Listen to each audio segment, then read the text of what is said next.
Tinatin Tsertsvadze is the International Advocacy Manager for International Partnership for Human Rights, a Brussels-based NGO that works closely together with civil society groups from different countries to raise human rights concerns at the international level and promote respect for the rights of vulnerable communities.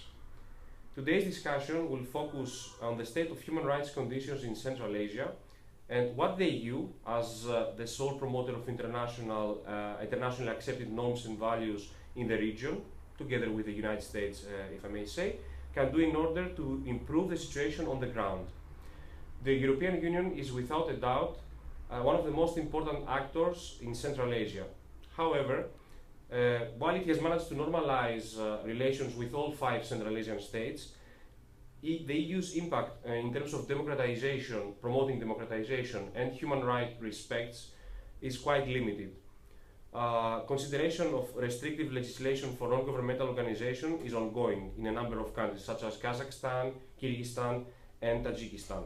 In others, the work of non-governmental organizations has become nearly impossible, such as in Turkmenistan and Uzbekistan. So Tinatin, thank you very much for being here with us today, and I hope that we'll manage to shed some light on this issue. So let me ask you to give us a brief overview of the human rights condition in Central Asia. Thanks a lot for inviting, first of all, to European Neighborhood Council and to you. And I will try to answer it shortly. I mean, human rights situation in Central Asia across the board, we can say that it has been on a declining trend over the last 5 to 10 years. This is not a subjective assessment. If you look at the trends on the freedom in the world, for example, over the last 10 years, Eurasia, together with MENA region, is the one that's on the decline, steadily declining. Countries are obviously very different in Central Asia, so we cannot put them in one group and we cannot say all are the same, but even if you go one by one, you can see the trend of declining. Very shortly, to focus on each country, like Kazakhstan, for example, which is economically very strong and is in a way front runner in many ways in the region and wants to play a prominent role in the globally. They just were elected in the Security Council. They want to join OECD. In 2010, Kazakhstan held the OSCE chairmanship, and prior to taking the chairmanship, they committed to a number of democratic principles, such as conducting free and fair elections, respect for the media pluralism, freedom of expression, association, all the basic fundamental freedoms that a state which is a member of the UN has to respect.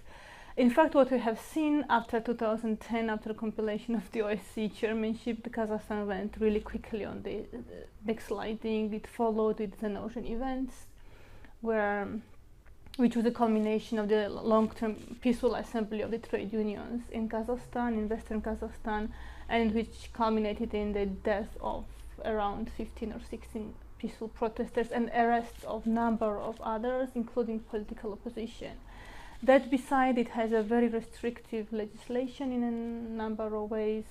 Criminal code has been amended recently, a couple of years ago, which resulted in the fact that it has a very problematic provision on inciting social, ethnic, different. There's a list of long list discord, which is very broadly defined. And in principle, what happens that anyone that expresses any opinion on social networks or shares something or clicks like, there are a number of cases when people are under criminal investigation or have faced charges just for Facebook or Twitter shares. Freedom of assembly is severely restricted. The obtaining permission to do the peaceful assembly is very restricted. So while these are like general description of what's happening, if you take this into account, it doesn't give a picture of being a country that fully complies UN conventions that it's signed on. Then you have another type of country, Kyrgyzstan, which is the parliamentary democracy of its own, which is not traditional. Probably we cannot say it's a traditional Western parliamentary democracy, but it is clearly the more open than the remaining Central Asia. Kyrgyzstan is exceptional in a way that the foreign agents legislation, the copycat of Russian foreign agents legislation, which was being debated in Kyrgyzstan for over a year and a half, has been eventually heavily amended for a positive side this spring, and was eventually voted down by the parliament, which is very good development. Nonetheless, then we have seen the day after very defamatory statements by the leadership of the country towards the civil society. And even though it has a vibrant civil society, it still has a long way to go to create independent judiciary, to make sure that national minority, ethnic minorities are integrated in the law enforcement, to make sure that it solves all the problems resulting after 2010 ethnic violence and clashes. It has presidential elections coming up in 2017, which will be a big test how it will be conducted to make sure that the power of transfer is peaceful and without any violence. And then Tajikistan, third country, which has witnessed severe deterioration over the last 2 years, I would say, closer of the only peaceful Islamic party in Central Asia, which in itself was a violation of not only fair trial the way it was conducted, but it could easily push those members of these parties to the radicalization. So it creates a lot of risks in the society. But on top of that, when there was a party, Islamic Renaissance Party in Tajikistan, a lot of attention of the government was on the party. Now, in the absence of the party, the fear is that a lot of this kind of repressive attention will go to the civil society. Media has already been quite restricted in Tajikistan. There are cases of arbitrary blockages of different websites, social networks, telephone communications. It has a very restrictive anti-terrorist legislation, which allows government to shut down the telecommunication in the event of anti-terrorist actions without a court order. So the number of legislative changes recently introduced in Tajikistan are quite alarming, and it adds to the fact that it's a very fragile state. It is probably one of the most precarious points at the moment in Central Asia. And then we have Uzbekistan and Turkmenistan, which are the most closed countries in Central Asia. Their civil society nearly exists. Those who are independent and try to exist in the country are very quiet. They're working undercover. Otherwise, there is no civil society with a traditional understanding of what civil society is. Governments and security apparatus in those two countries control all spheres of life, literally all spheres of life. So we cannot talk about it. And those countries are also close to the international monitors. There are 12 or 13 UN rapporteur requests pending for each of these countries. The last time UN rapporteur was in Uzbekistan was 2002, and they wouldn't invite the new one since then. The last one in Turkmenistan, I think, was 2008, and they still have to issue invitation to the other rapporteurs. Well, thank you for this brief, but at the same time detailed view of how the situation on the ground for each of the 5 Central Asian states. Since EU is one of the main, if not the sole, promoter of fundamental rights, like pushing forward for changes in terms of democratization and human rights in Central Asia, what are the available tools that the EU has in order to push for changes in the region? If I'm not mistaken, there is human rights dialogues, which is often criticized that it's taking place behind closed doors and it's not so effective. So could you please tell us a few more? So the human rights dialogues are probably the most obvious policy instruments, where EU is discussing in a very focused manner the range of human rights issues. This includes anything from legislation to constitutional changes to individual cases, torture. It's very wide agenda, but discussed in a structured manner and focused manner annually with each country. It has been criticized, I think, for the fact that beyond it was a good and successful precedent that some of these very repressive countries have agreed with EU to discuss human rights issues, even in closed framework. However, I think it's been almost 10 years, maybe less than 10 years, but several rounds, up between 5 and 8 rounds with each country with different numbers have been conducted. No substantial changes have been done, with the exception of there has been probably some small improvements in Kyrgyzstan and Tajikistan some years ago, linked to the UPR recommendations, certain things linked with the UN processes.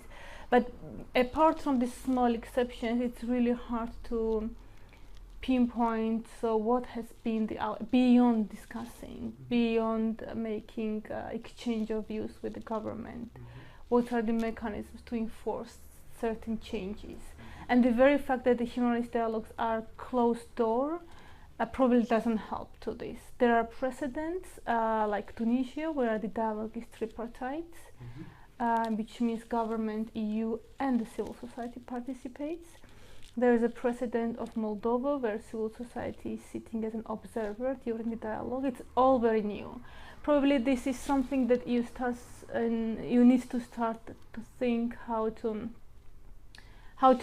move from establishing certain patterns, policy dialogue, into translating it to the results.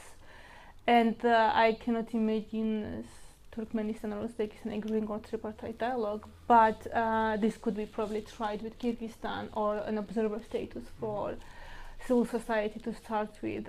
So there is clearly a need to start to rethink what to do with human rights dialogue. Human rights dialogue is an instrument applied to around 39 or 40 countries globally, and it's very similar instrument to all sorts of countries, more open and democratic to less open and more repressive. Other instruments, there's a political dialogue, so that is also an instrument, probably very important. But this is where human rights, the issues discussed in human rights dialogues probably should come very prominently. The only way we as a civil society or outsiders can assess how much it has been done is through the public statements that are issued, or the joint statements following these kind of dialogues. And human rights are normally mentioned in these statements, but more in a very general language, because the political dialogue covers a range of issues. It's not only about human rights. Then for Central Asia, you have your special representative, which plays a very prominent role. It covers not only human rights, it's his mandate, but also other areas, and he's the one that is the face of the European Union with Central Asian governments. And he's been doing quite good job, probably the last 1 year and a half, more or less, that he's been appointed. This is a very important tool, let's say, this instrument, the USR office, to maintain the streamlining the human rights issues, whatever is discussed in the human rights dialogues, that he also takes up in his interaction with authorities. These are more or less on political level. There are interactions on the parliamentary level also, and it's important that everything that's discussed in one forum is replicated in all the forums to make sure that messages are consistently sent. I think consistency is very important. Consistency together with public diplomacy. I know it's not very popular term nowadays to use the public diplomacy. Everything is done behind closed door, which lacks transparency and accountability towards many layers. So degree of public diplomacy is needed. I'm not saying everything should be done in public domain, but there is a degree where you need to keep, on the one hand, governments accountable, on the other hand, EU's actions, and transparent. Well, I would like now to move the discussion to a unique case in Central Asia. Well, you mentioned Turkmenistan, Uzbekistan, but according to my opinion, Turkmenistan is even more closed country. You already know very well that since early 90s, all Central Asian states, with the exception of Turkmenistan, they signed the partnership and cooperation agreements. And most recently, last December, Kazakhstan signed the enhanced PCA. Although there is an agreement signed since 1999 with Turkmenistan about PCA, it has not been ratified and is still pending in the European Parliament. There were discussions last year here in Brussels that there might be a chance to ratify it. There were a lot of objections from civil society coming from Central Asia, saying that it's not possible with the record that they have in terms of human rights, people who are disappearing in prisons and so on and so forth.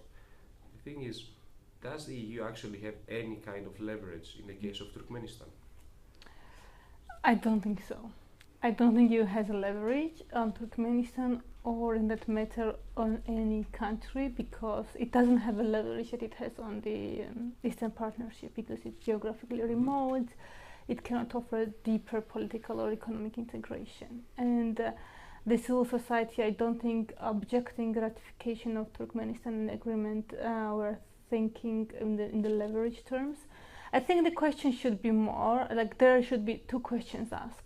Would EU ever negotiate partnership and cooperation agreement with North Korea? Can you imagine? And what will happen? Or Eritrea? And we have to answer first this question, how feasible it is to negotiate partnership and cooperation agreement with North Korea. Because if you look at the Freedom House ranking, Turkmenistan ranks with North Korea and Eritrea. Probably you will have some public protest in some of the EU member states if you start negotiating North Korea, because everybody knows North Korea. Unfortunately, very few people know North Turkmenistan, only a handful of us probably. And the second question that needs to be asked is, Uzbekistan has this agreement, strangely. But it was signed in the late 90s, probably it wasn't that close back then. That's the reason why it was signed and ratified. What has the PCA really done to Uzbekistan? Has it really, it became ever more repressive since then. After the signature of PCA, we had Andijan events, following which EU enacted the sanctions. But in principle, if you look, it hasn't really brought anything to any other country either in the region. Like Tajikistan could be another example. It ratified the agreement just a couple of years ago, 2010. And since then, actually, if you want to look at PCA as an instrument of more political engagement, if this is the point, then looking at Tajikistan doesn't really give a very promising picture either. Starting from 2010, if you look backwards, the situation has in fact deteriorated in Tajikistan. So this is how I would ask question on Turkmenistan.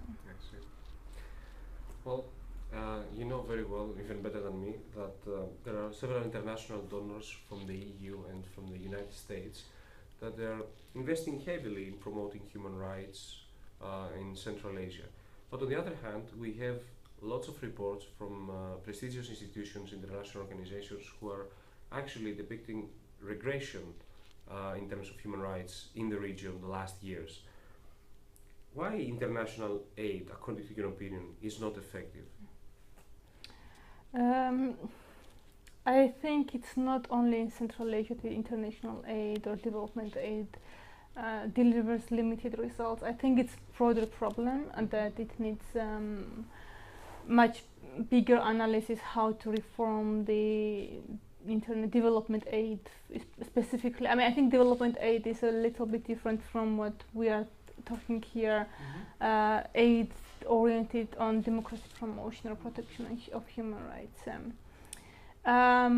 With in mind with what's happening in that region and broadly with shrinking space, all sorts of legislation to ban the international donors to operate, to label organizations as stigmatizing labels like foreign agents.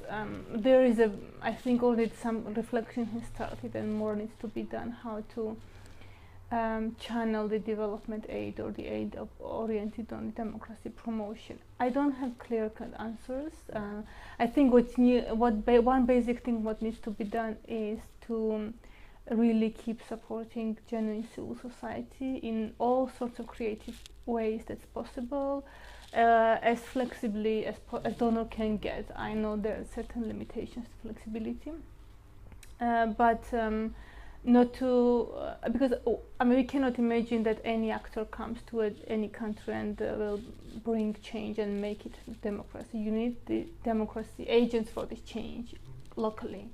they should, the change always should come from inside. You cannot really, I mean, I think we have many examples now already over the last 20 years that you cannot just go there and have a magic ball and turning something into democracy. It should come from inside, and even when it comes from inside, it takes a long time until it's matured and it's sustainable. If you don't support these democracy activists, these small civil societies, these media or political parties, then you will never have any change. So that's why it's very important to keep on empowering these people financially, flexibly, creatively, diverting a little bit from typical democracy promotion into something that can make those civil societies also relevant for their own population. I think this is broadly that we have to have in mind in Central Asia, in Eastern Partnership, and in Europe also, that civil society shouldn't become irrelevant, that our citizens don't understand what we are talking about. So I think this is a long-term process to rethink the development assistance and how to make it better, and all of us have a responsibility in this. In fact, it's not only EU's responsibility, but as well, civil society, whether it's regional or European, to help to this transformation, which is very needed. Basically, we have to be patient and don't give up on the civil society organizations who are really looking for cooperation with us, with organizations in Europe, so as to promote the same values that they believe in, just yes. like us. Well, thank you very much for your time and for your interesting information, and it was really good to have you here. Thank you very much for inviting.